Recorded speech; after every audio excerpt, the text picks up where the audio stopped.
नमस्कार। आज हम बात करेंगे एक ऐसी जबरदस्त अंदरूनी शक्ति के बारे में जो असल में हमारे जीवन की पूरी दिशा ही तय कर देती है। ये जो सारी बातें हम करने वाले हैं, ये पंडित श्रीराम शर्मा आचार्य जी की एक बहुत ही कमाल की किताब हमारी इच्छा शक्ति प्रबल एवं प्रखर हो पर आधारित है। तो चलिए इसी के जरिए इस अद्भुत शक्ति के रहस्यों को समझने की कोशिश करते हैं। आज के इस सफर में हम 5 खास पड़ावों से गुजरेंगे। सबसे पहले तो ये समझेंगे कि आखिर ये इच्छा शक्ति, ये विल पावर है क्या चीज। फिर हम देखेंगे कि एक मजबूत और एक कमजोर इच्छा शक्ति में क्या फर्क होता है। इसके बाद हम जानेंगे कि इसका समाज पर क्या असर पड़ता है। इतिहास से कुछ शानदार उदाहरण लेंगे और आखिर में सफलता के उस मूल मंत्र को पकड़ने की कोशिश करेंगे। तो चलिए शुरू करते हैं हमारे पहले सवाल से। आखिर ये इच्छा शक्ति है क्या और हमारे जीवन में ये इतनी जरूरी क्यों है? अच्छा, एक नदी के बारे में सोचिए। उसका बस एक ही लक्ष्य होता है, कैसे भी करके समुद्र तक पहुंचना। और इसी एक जिद की वजह से वो रास्ते में आने वाली हर चट्टान, हर मुश्किल को पार कर जाती है। बिल्कुल इसी तरह जब किसी इंसान की इच्छा शक्ति मजबूत होती है ना, तो वो अपनी मंजिल तक पहुंचने का कोई ना कोई रास्ता निकाल ही लेता है। देखिए, इच्छा शक्ति सिर्फ कोई गुण या क्वालिटी नहीं है। ये तो हमारे अंदर बैठे उस कमांडर की तरह है जो हमारी सारी शारीरिक और मानसिक ताकतों को ऑर्डर देता है। अब आप ही सोचिए, सेना कितनी भी बड़ी क्यों ना हो, अगर उसका कमांडर ही कमजोर हो तो वो सेना किसी काम की नहीं। ठीक वैसे ही हमारे पास चाहे जितनी भी ताकत या साधन हो, वो सब बेकार हैं अगर इच्छा शक्ति उन्हें सही दिशा न दे। और सच तो यही है ना कि इच्छा के बिना कोई काम नहीं होता, और काम के बिना जीवन कैसा?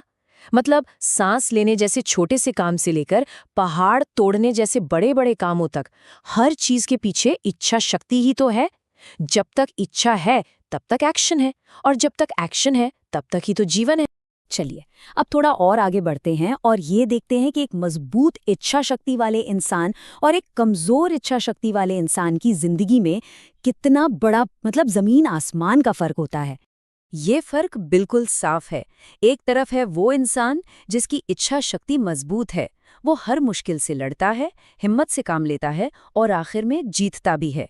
और दूसरी तरफ है वो जिसकी इच्छा शक्ति कमजोर है, वो हमेशा शक, डर और उलझन में ही फंसा रहता है। असल में तो उसकी अपनी कमजोर इच्छा शक्ति ही उसकी सबसे बड़ी दुश्मन बन जाती है। और बात सिर्फ नाकामी तक ही नहीं रुकती। कमजोर इच्छा शक्ति तो कई बीमारियों की जड़ है, असली बीमारियों की भी और उन बीमारियों की भी जो सिर्फ हमारे मन में होती हैं। होता क्या है कि जब इच्छा शक्ति कमजोर पड़ जाती है तो नेगेटिव थॉट्स हम पर हावी हो जाते हैं। डर इतना बढ़ जाता है कि इंसान उन बीमारियों को भी हकीकत मानने लगता है जिनका कोई अस्तित्व ही नहीं है। आपको ये सुनकर शायद हैरानी हो, लेकिन पाषाण युग से लेकर आज तक इंसान ने जितनी भी तरक्की की है, उसका 100% श्रेय सिर्फ और सिर्फ इच्छा शक्ति के चमत्कार को ही जाता है। अगर ये शक्ति नहीं होती तो हम शायद आज भी गुफाओं में ही रह रहे होते। तो ये तो हुई एक इंसान की बात, लेकिन इच्छा शक्ति का असर सिर्फ एक इंसान तक ही सीमित नहीं रहता। नहीं, इसकी लहरें तो बाहर की तरफ फैलती हैं और पूरे के पूरे समाज पर अपना असर डालती हैं। इसे ऐसे समझिए जैसे इच्छा शक्ति से कुछ अदृश्य तरंगें निकलती हैं। एक मजबूत इच्छा शक्ति वाले इंसान से पॉजिटिव एनर्जी निकलती है जो उसके आसपास के माहौल को, दूसरे लोगों को, सबको प्रभावित करती है। आपने भी महसूस किया होगा है ना कि कुछ लोगों के पास हिम्मत और साहस का माहौल होता है तो कुछ के पास डर और निराशा का। और ये बात सिर्फ छोटे समूहों पर ही नहीं बल्कि पूरे देश पर लागू होती है। किसी भी देश की किस्मत असल में उसके नेताओं की इच्छा शक्ति से ही बनती या बिगड़ती है। एक कमजोर इच्छा शक्ति वाला लीडर पूरे देश को डुबो सकता है, तो वहीं एक दृढ़ इच्छा शक्ति वाला लीडर एक छोटे से देश को भी महान बना सकता है। इतिहास गवाह है।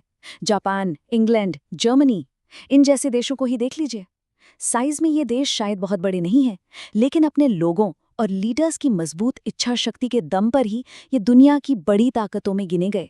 ये इस बात का जीता जागता सबूत है। चलिए अब इतिहास के पन्नों को पलटते हैं और कुछ ऐसे महान लोगों को याद करते हैं जिन्होंने सिर्फ अपनी इच्छा शक्ति के बल पर नामुमकिन को मुमकिन कर दिखाया। हमारे अपने भारत के इतिहास में ही देखिए, राणा प्रताप, शिवाजी महाराज, गुरु गोबिंद सिंह जी, हमीर देव, कितने ही ऐसे वीर हुए हैं। सोचिए, इनके पास साधन कम थे, सेनाएं छोटी थीं, लेकिन सिर्फ और सिर्फ अपनी अटल इच्छा शक्ति के दम पर ये बड़ी बड़ी सल्तनतों के सामने चट्टान बनकर खड़े रहे। और अगर हम अपने समय की बात करें तो महात्मा गांधी से बड़ा उदाहरण और क्या हो सकता है। उनके पास क्या था? न फौज, न हथियार, न कोई सल्तनत। उनके पास थी तो बस कभी न टूटने वाली इच्छा शक्ति। और उसी के दम पर उन्होंने दुनिया के सबसे बड़े साम्राज्य को झुका दिया। उनकी इच्छा शक्ति में इतनी ताकत थी कि वो एक से दूसरे में और दूसरे से करोड़ों लोगों में फैल गई। इसने पूरे देश को एक साथ जोड़ दिया, उन्हें अंदर से मजबूत बना दिया और उनके नेतृत्व में बिना किसी साधन के भी पूरा भारत एक ऐसी ताकत बन गया जिसे कोई हरा नहीं सकता था। ये उनकी प्रबल इच्छा शक्ति का ही तो कमाल। तो अब सबसे जरूरी सवाल पर आते हैं। ये तो समझ आ गया कि इच्छा शक्ति बहुत जरूरी है, पर सवाल ये है कि हम अपनी जिंदगी में इस शक्ति को मजबूत कैसे करें। तो रास्ता बिल्कुल साफ है। सबसे पहले एक पक्का इरादा कीजिए, एक लक्ष्य बनाइए। फिर अपने अंदर अटूट साहस पैदा कीजिए। इसके बाद लगातार उस लक्ष्य के लिए काम करते रहिए और रास्ते में जो भी मुश्किलें आएं, उनका बिना डरे सामना कीजिए। और सबसे अच्छी बात यह है कि इच्छा शक्ति कोई जन्म से मिली हुई चीज़ नहीं है। ये एक हुनर है जिसे प्रैक्टिस से कोई भी मजबूत बना सकता है। और जब इच्छा शक्ति मजबूत हो जाती है ना, तो इसके फल भी हर जगह देखने को मिलते हैं। चाहे वो ज्ञान का क्षेत्र हो, धन दौलत हो, आध्यात्मिक तरक्की हो या फिर लीडरशिप, हर तरह की सफलता की नींव मजबूत इच्छा शक्ति ही है। तो अब हम अपने आखिरी पड़ाव पर हैं और सवाल बस एक ही है, आखिर वो एक चाबी कौन सी है जो जिंदगी में कामयाबी के सारे दरवाजे खोल सकती है। और इसका जवाब इस पूरी चर्चा का सार बस एक ही है। दुनिया की हर कामयाबी का मूल मंत्र है मजबूत इच्छा शक्ति। ये वो अंदर की आग है जिसे अगर हम जगा लें तो जीवन में कोई भी मंजिल हासिल कर सकते हैं। और सबसे बड़ी बात, ये शक्ति कहीं बाहर नहीं, हम सबके अंदर ही मौजूद है। बस उसे पहचानने और जगाने की देर है।